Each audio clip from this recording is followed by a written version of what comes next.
আপনারা অলরেডি কিন্তু আপনাদের ব্যাঙ্ক অ্যাকাউন্টে বাংলার বাড়ি প্রকল্পের 60,000 টাকা ক্রেডিট হয়ে গিয়েছে এবং আপনাদের যাদের এবার লিস্টে নাম থাকলো না, আপনাদের কিন্তু পরবর্তী লিস্টে নাম আসলে আপনারা টাকা পাবেন। কিন্তু যাদের আপনাদের লিস্টে নাম আছে এবং আপনার SMS ভেরিফাই হয়ে গিয়েছে ক্যাম্পে, এছাড়া আপনার ফোনে একটা SMS এসেছে রাজ্য সরকারের পক্ষ থেকে আপনার অ্যাকাউন্টে বা আপনার নামে 60,000 টাকা ছাড়া হয়েছে, এরকম একটা SMS এসেছে এবং সেখানে বলা আছে এই যে 60,000 টাকা আছে এটাকে যদি আপনি ঘর বা বাড়ি নির্মাণের কাজে লাগান তবেই কিন্তু আপনি পরবর্তী কিস্তির 60,000 টাকা পাবেন। এরকম SMS যদি আপনার ফোনে এসে থাকে এবং আপনি ব্যাংকে চেক করতে যাচ্ছেন, চেক করতে গিয়ে দেখছেন আপনার ব্যাঙ্ক অ্যাকাউন্টে টাকাটা ঢুকেনি, তাহলে কি আপনি আর টাকা পাবেন না?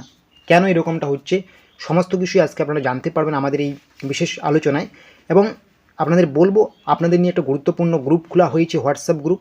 চাইলে আপনারা সেই গ্রুপে যুক্ত হতে পারেন। সেই গ্রুপে যুক্ত হলে কিন্তু রাজ্য সরকার, কেন্দ্রীয় সরকারের যত গুরুত্বপূর্ণ প্রকল্পের আপডেট রয়েছে প্রত্যেকটা আপডেটস কিন্তু সবার আগে পেয়ে যাবেন। তো যদি আপনার SMS চলে এসে যে আপনার ব্যাঙ্ক অ্যাকাউন্টে বা আপনার নামে 60,000 টাকা ছাড়া হয়ে গিয়েছে, এখন আপনি ব্যাংকে দেখছেন টাকা ঢুকেনি, এটা কিন্তু অবশ্যই ব্যাংকের SMS নয়, এটা কিন্তু ওয়েস্ট বেঙ্গল গভর্নমেন্টের পক্ষ থেকে যে SMSটা পাঠানো হয়েছে বাংলা ভাষায় যদি আসে এবং তারপরেও যদি আপনার ব্যাঙ্ক অ্যাকাউন্টে টাকাটা না ঢুকে, তো এখানে কিন্তু চিন্তার কোনো বিষয় নেই। এটা কিন্তু এরকম না যে আপনি টাকা পাবেন না এবছর, আপনি কিন্তু এবছরই টাকা পাবেন। এটা কিন্তু রাজ্য সরকারের পক্ষ থেকে আপনার নামে যে টাকা, সেই টাকা কিন্তু পাঠিয়ে দেওয়া হয়েছে, ঠিক আছে? আপনার ফোনে যখন SMSটা চলে এসেছে যে আপনার নামে টাকা ছাড়া হয়েছে, তো আপনি নিশ্চিত থাকুন আপনার কিন্তু 60,000 টাকা ছাড়া হয়ে গিয়েছে। তাহলে এখন কোশ্চেন, কেন ব্যাঙ্ক অ্যাকাউন্টে ঢুকেনি, কী করতে হবে?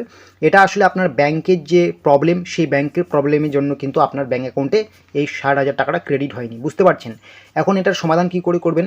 তার জন্য কিন্তু আপনি আপনার যে ব্যাংকের ব্রাঞ্চ আছে সেখানে গিয়ে যাবেন, গিয়ে কিন্তু আপনার উপযুক্ত আধার কার্ড, প্যান কার্ড সমস্ত কিছু নিয়ে যাবেন, ঠিক আছে? আপনার ব্যাংক যেটা আছে অ্যাকাউন্ট অ্যাক্টিভ আছে কিনা, বা আপনার ব্যাংকে KYC করা আছে কিনা, আধার লিঙ্ক করা আছে কিনা, এগুলো চেক করে নেবেন, ঠিক আছে? এগুলো কিন্তু পুনরায় আবার ঠিকঠাক করে নেবেন, ঠিক আছে? তাহলে আশা করা যায় আপনার ওই টাকাটা কিন্তু ঢুকে যাবে, ঠিক আছে? কিন্তু একটু আপনার এখন দেরি হতে পারে, যখন প্রথমবার পাঠিয়েছি আপনি হয়তো আপনার ব্যাংকের টেকনিক্যাল সমস্যার জন্য ঢুকেনি, তো এখন একটু দেরি হতে পারে। তো ঘাবড়ানোর কোনো বিষয় নেই। আপনার যদি ফোনে SMS আসে পশ্চিমবঙ্গ সরকারের পক্ষ থেকে যে আপনার নামে 60,000 টাকা ছাড়া হয়ে গিয়েছে কিন্তু ব্যাঙ্ক অ্যাকাউন্টে ঢুকেনি, তাহলে কিন্তু এটা আপনার ব্যাংকেরই টেকনিক্যাল সমস্যা। ব্যাংকে গিয়ে কিন্তু এটাকে সবার আগে কিন্তু আপনাকে সমাধান করে নিতে হবে, ঠিক আছে?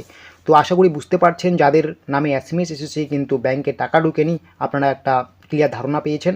তার জন্য সবার আগে কিন্তু আপনাদের ব্যাংকে গিয়ে যোগাযোগ করতে হবে।